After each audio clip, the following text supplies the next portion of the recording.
Salut les fraudes, j'espère que vous allez bien. On se retrouve pour une nouvelle vidéo pour parler du Paris Saint-Germain. Même si je suis encore en vacances actuellement à Marrakech, en détente comme les joueurs qui se reposent, en détente dans un cadre magnifique. Bon, vous le voyez, c'est quand même très très beau.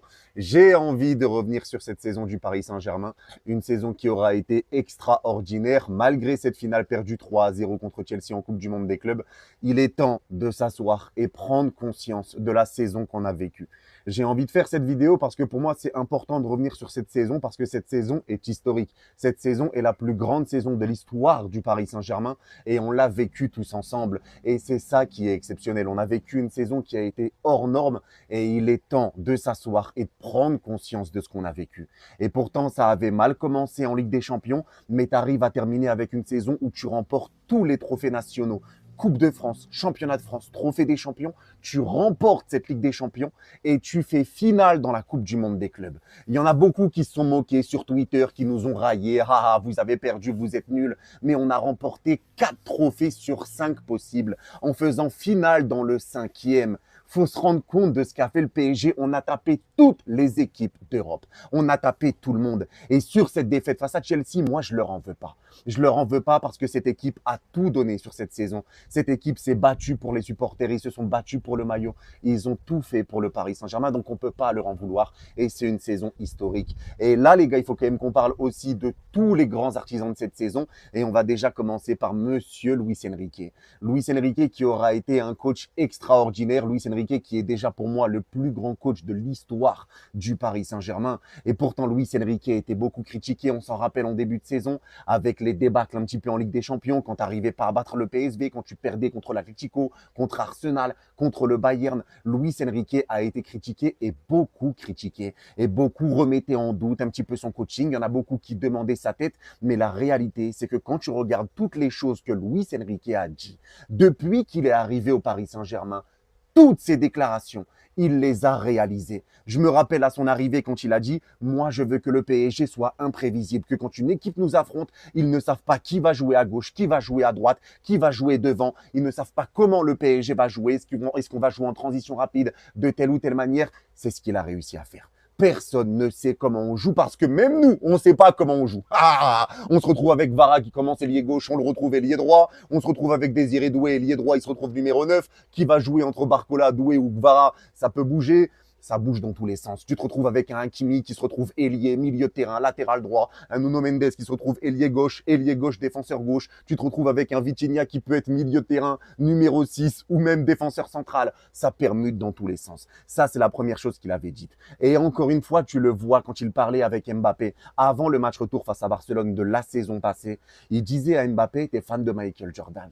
Alors, Michael Jordan, c'était quelqu'un qui pressait. C'était un leader d'équipe et il faut que tu presses. Parce que toi, il faut que tu réussisses à marquer tes buts et ça, je sais que tu vas les faire. Mais si tu ne le fais pas, il faut que tu nous aides différemment. Et pour nous aider différemment, il faut que tu presses. Quand tu n'arriveras pas à marquer, il faut que tu nous aides par le pressing, en pressant le défenseur central, Koubarsi, en l'occurrence, vu qu'on parlait du Barça, ou le gardien Ter Stegen. C'est ce qu'il a essayé de faire à Mbappé et c'est ce qu'il a essayé de lui faire faire. Et là, quand tu le vois dire ça, tu l'entends dire à la fin, si tu fais ça, tu sais ce qu'on a. On a une putain d'équipe. Et quand tu entends cette déclaration, cette discussion qu'il a avec Mbappé, tu te rends compte que c'est exactement ce qu'il a demandé de faire à Dembélé. Et c'est exactement ce que Dembélé a fait. Et c'est exactement ce qui a fait que le PSG a tout pris cette saison. Dembélé a été un grand artisan du Paris Saint-Germain cette saison, pas que. Hein.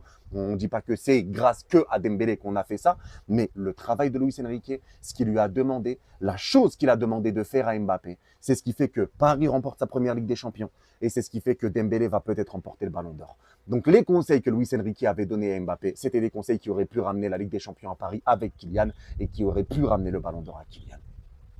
Et ça, c'est une réalité.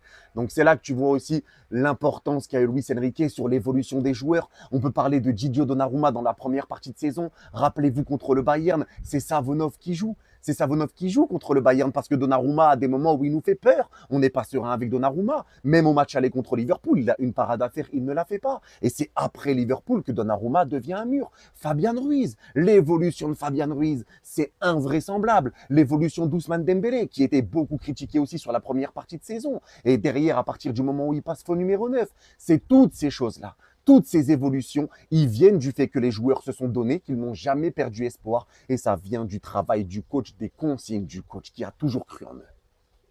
Les évolutions, on peut en parler, parce que tout le monde a réussi à évoluer. Il y a João Neves qui a été exceptionnel depuis son arrivée, lui, depuis le premier jour. Il y a Vitinha qui a eu un début de saison un peu plus compliqué par rapport à celle de la saison passée. Et Vitinha a terminé sur les chapeaux de roue, il a été extraordinaire.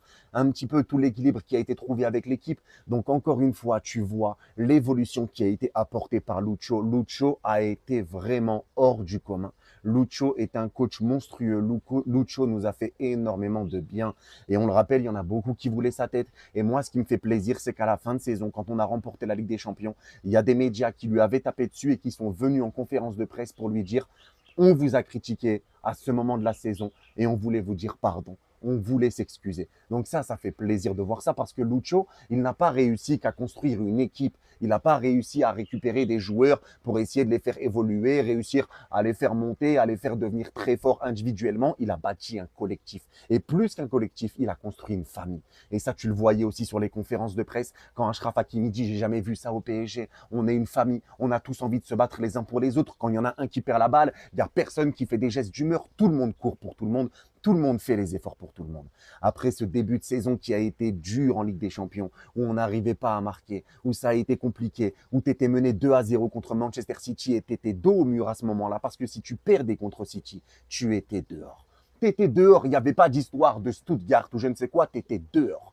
Il n'y avait pas d'autre solution. Tu étais dehors, il fallait gagner ce match ou en tout cas faire match nul pour te sauver. Et tu es mené 2-0 et tu arrives à revenir 2-1, 2-2, 3-2, 4-2, tu renverses Manchester City et c'est toutes ces choses-là qui ont fait que le PSG a un petit peu changé mentalement. On peut parler aussi de Désiré Doué, début de saison compliqué avec le Paris Saint-Germain, une acclimatation compliquée. Je me rappelle aussi de certains tweets où ça disait Doué, il faut l'envoyer en prêt en Ligue 2, il faut le dégager en Ligue 2. On n'oublie pas tout ça. On n'oublie pas d'où on revient. Et c'est ce qui fait la beauté de notre saison. Et c'est ce qui rend notre saison encore plus incroyable. Parce que ce PSG avait du mal en Ligue des Champions, mais on jouait bien. Et ça a beaucoup oublié de le dire, quasiment personne même le disait. On jouait extrêmement bien. C'était un PSG qui avait juste du mal sur la finition. C'était notre problème. Mais pour moi, ça rend notre saison encore plus belle parce que tu as eu des moments compliqués, des moments où tu disais, bon, la Ligue des Champions, elle n'est pas pour nous cette année. Et au final, tu as vu l'équipe commencer à s'améliorer, à enfin trouver de la finition, à enfin être efficace, à concrétiser un peu la manière de jouer, à devenir de plus en plus fort, à prendre de plus en plus de confiance. Et ça a commencé avec Stuttgart. Parce que beaucoup disent, avec Salzbourg, parce que beaucoup disent que le PSG a été fort depuis janvier. C'est faux, c'est le mois de décembre. Ce qui a réellement changé au Paris Saint-Germain, ça a été le mois de décembre avec cette victoire contre Salzbourg, avec le premier but de Gonzalo Ramos, là où aucun attaquant n'arrivait à marquer avec le PSG pendant 6 mois. Il n'y a aucun attaquant qui a marqué en Champions League. 6 mois, les gars, je ne sais pas si on se rend compte, c'est une folie.